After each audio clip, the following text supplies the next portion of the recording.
మేము ఈ వీడియో చేయాలా వద్దా అని చాలా ఆలోచించాం.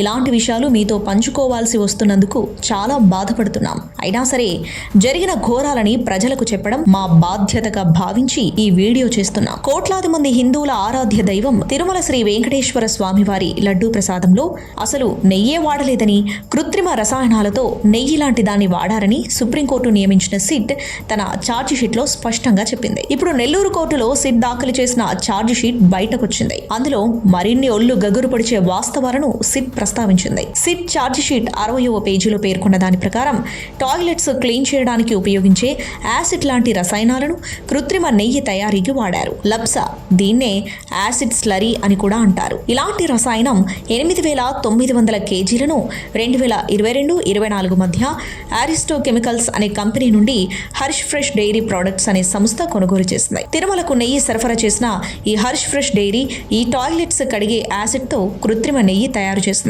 తిరుమల శ్రీవారి పట్ల, ఆయన కోట్లాది మంది భక్తుల పట్ల ఇంత ఘోరమైన పాపానికి ఒడిగట్టిన జగన్ముఠ ఇంకా సిగ్గు లేకుండా రోడ్డు మీదకొచ్చి డ్రామాలు చేస్తూ ఉండటం ఆంధ్రప్రదేశ్ ప్రజల దౌర్భాగ్యం.